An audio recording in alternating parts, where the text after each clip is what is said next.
नवमी के दिन हवन का क्या विधान है, पंडित जी से अब ये समझ लेते हैं। पंडित जी, हवन किस तरीके से करें ताकि जो भी कहते हैं हवन करने से वातावरण भी बहुत शुद्ध हो जाता है, उसको पवित्र करने के लिए, साथ ही साथ मन को पवित्र करने के लिए और अपनी मनोकामना को पूरा कराने के लिए किस तरीके का विधान, किस तरीके से करें हवन पूजन?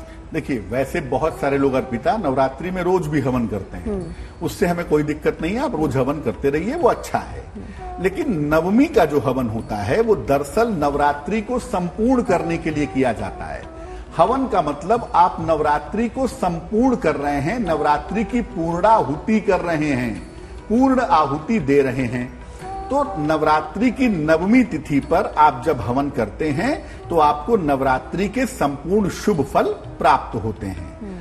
अब ऐसा बहुत लोग समझते हैं कि हवन जो है वो दोपहर में ही होगा या शाम को ही होगा, लेकिन मैं ये कहूंगा कि जब आप माता सिद्धिदात्री की पूजा कर लेते हैं, आप सुबह करते हैं तो सुबह हवन कर लीजिए, दोपहर में करते हैं दोपहर में कर लीजिए, शाम को करते हैं शाम को कर लीजिए। और अगर आप मध्य रात्रि में माता सिद्धिदात्री की पूजा करते हैं तो आप मध्य रात्रि में हवन कर लीजिए। आप ऐसा नहीं कर सकते कि आप दोपहर में पहले हवन कर लेंगे और सिद्धिदात्री माँ की पूजा रात में करेंगे, क्योंकि जैसे ही आप हवन संपूर्ण करते हैं वैसे ही नवरात्रि संपूर्ण हो जाती है।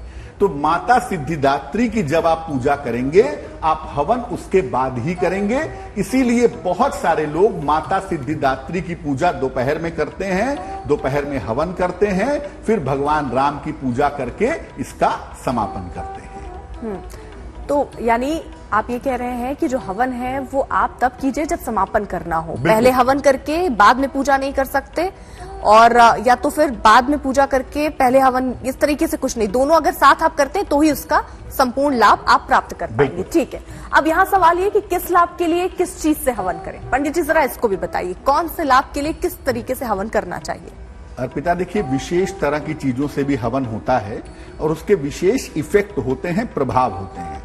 पहले मैं बता दूं कि सामान्यतः हवन आप कैसे करेंगे। जनरली आपको सामान्य रूप से हवन करना है, अपने घर में कैसे करेंगे?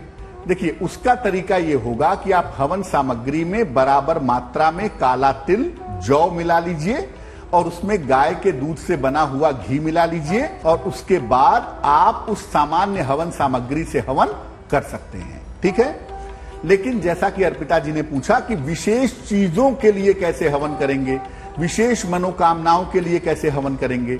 अब आपकी मनोकामना क्या है, पहले आपको यह समझना होगा। जैसे मान लिया आपको संतान प्राप्ति के लिए हवन करना है, आपको संतान की प्राप्ति नहीं हो पा रही है, आपने नवमी पर विशेष पूजा की है और अब आपको संतान के लिए हवन भी करना है, तो उसके लिए आप अग्नि प्रज्वलित कर लेंगे, आग जला लेंगे और माखन और मिश्री से हवन करेंगे। यानी अग्नि जब जल जाएगी तो आप माखन मिश्री से हवन करेंगे, आपके लिए बहुत शुभ होगा, बहुत मंगलकारी होगा। और जैसा मैंने पहले भी कहा कि कोई भी अनुष्ठान हमारी परंपरा में, भारतीय परंपरा में पति पत्नी एक साथ करें तो वो अनुष्ठान संपूर्ण होता है। इसलिए पति पत्नी अगर एक साथ माखन मिश्री से हवन करें तो संतान की प्राप्ति सरलता से हो सकती है, हो जाती है। अगर आप जीवन की मुश्किलों से बाहर निकलना चाहते हैं, किसी बाधा में फंस गए हैं, कोई दिक्कत आ गई है, कोई रास्ता नहीं दिख रहा है, तो आप हवन सामग्री में काले तिल डालकर भी हवन कर सकते हैं।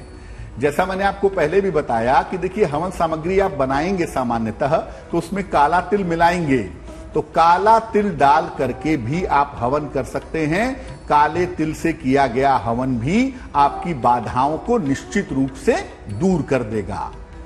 और जैसा कि हम जानते हैं कि हवन जब हम करते हैं, हमारी ये परंपरा है कि हवन की खुशबू जहां तक जाएगी और हवन जहां तक जाएगा वहां तक उसका लाभ आपको प्राप्त होगा।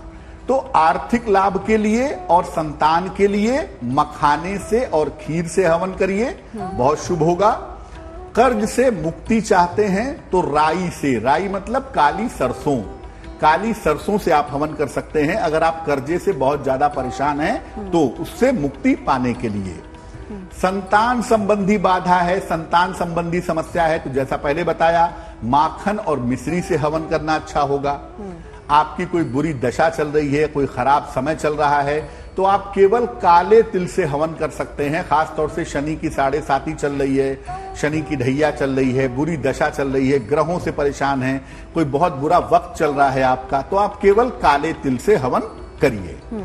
अब अगर आप सबका कल्याण चाहते हैं तो जैसा मैंने शुरू में बताया कि आप बाजार से हवन सामग्री ले आइए, बराबर मात्रा में उसमें काला तिल और जौ मिलाइए। मान लिया आपने 100 ग्राम हवन सामग्री ली है तो 100 ग्राम काला तिल और 100 ग्राम जौ मिलाइए। थोड़ा सा उसमें गाय के दूध का बना हुआ घी डालिए, उस हवन सामग्री को मिला करके बना लीजिए और उससे आप हवन करेंगे। ये सर्व कल्याण का हवन है, इससे कोई भी हवन कर सकता है, अपने लिए, अपने परिवार के लिए, देश के लिए, विश्व के लिए प्रार्थना कर सकता है। तो हवन आपको जो करना है, सिर्फ इतना ध्यान रखिए कि माता सिद्धिदात्री की पूजा के बाद ही आप हवन करेंगे।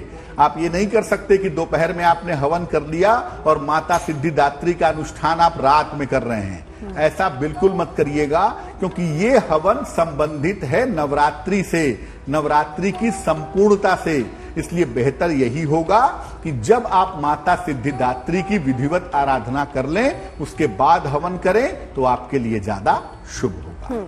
यानी पंडित जी, समय बहुत महत्वपूर्ण नहीं है, जब समय मिले आप तब कर सकते हैं, सुबह, शाम या रात में, लेकिन आपको हवन करके माता की पूजा करनी है। ये पूरा विधि विधान जो आपने बताया। अब आप इसमें कह रहे थे कि परिवार यानी पति पत्नी का रहना बहुत जरूरी है किसी भी हवन के लिए। तो ये 9 दिन जो आप हवन की प्रक्रिया बता रहे हैं, क्या इसी तरह सामग्रियों का इस्तेमाल ये 9 दिन भी करना चाहिए था? अगर नहीं किया तो क्या नवमी के मौके पर कुछ खास तरीके से जो लाभ नहीं मिल पाया हो, वो खास तरीके से नवमी के दिन हम कुछ लाभ पा सकते हैं? और उस समय भी पति का होना या घर के बुजुर्ग का होना ज्यादा महत्वपूर्ण है या पति पत्नी जोड़े में बैठने चाहिए? देखिए, पहली बात यह है कि आप जो रोज हवन करते हैं वो आप सामान्य हवन करते रहिए, उससे कोई फर्क नहीं पड़ता है। नवमी का हवन विशेष है क्योंकि ये संपूर्णता दे रहा है नवरात्रि को, ये कंप्लीशन है, पूर्णता है। इसलिए हवन नवमी का विशेष होता है, जिसे हम अनुष्ठान भी कह सकते हैं।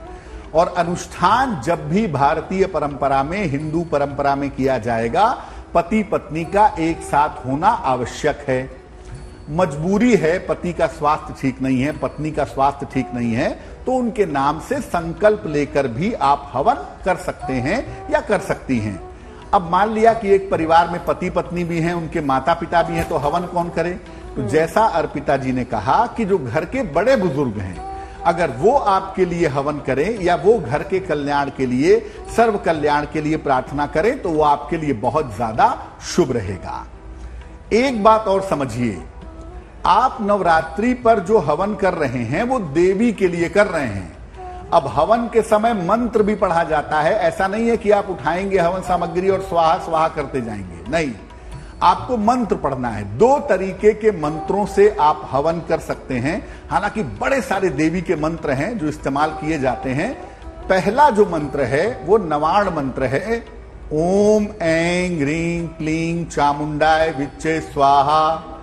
ओम ऐं ह्रीं क्लीं चामुंडाय विच्चे स्वाहा। इस मंत्र से हवन करिए। 27 बार, 54 बार या 108 बार आपको आहुति देनी है। मंत्र नवार्ण मंत्र हो सकता है, ओम ऐं ह्रीं क्लीं चामुंडाय विच्चे स्वाहा, इससे हवन कर सकते हैं। दूसरा, आप गायत्री मंत्र से भी हवन कर सकते हैं। गायत्री का हवन भी बड़ा शुभ, बड़ा शक्तिशाली होता है। ओम भूर्भुवस्वः तत्सवितुर्वरेण्यं भर्गो देवस्य धीमहि धियो यो नः प्रचोदयात् स्वाहा। इस तरह आप गायत्री मंत्र से भी हवन कर सकते हैं। 27 बार आपको आहुति देनी है, या 54 बार मंत्र पढ़ के आहुति देनी है, या 108 बार पढ़ के आहुति देनी है। तो सबसे पहले आप ये करेंगे कि लकड़ी रख करके कपूर से या घी से लकड़ी में अग्नि जला लेंगे। पहले आप उसमें 5 चम्मच घी की डालेंगे। पहले 5 बार घी डाला जाएगा, स्वाहा स्वाहा कह के, स्वाहा स्वाहा, ऐसे 5 बार आप उसमें घी डालेंगे। उसके बाद आपको जिस मंत्र से हवन करना है, 27 बार हवन सामग्री डालना चाहते हैं, 54 बार डालना चाहते हैं, 108 बार डालना चाहते हैं, वो आप डाल सकते हैं।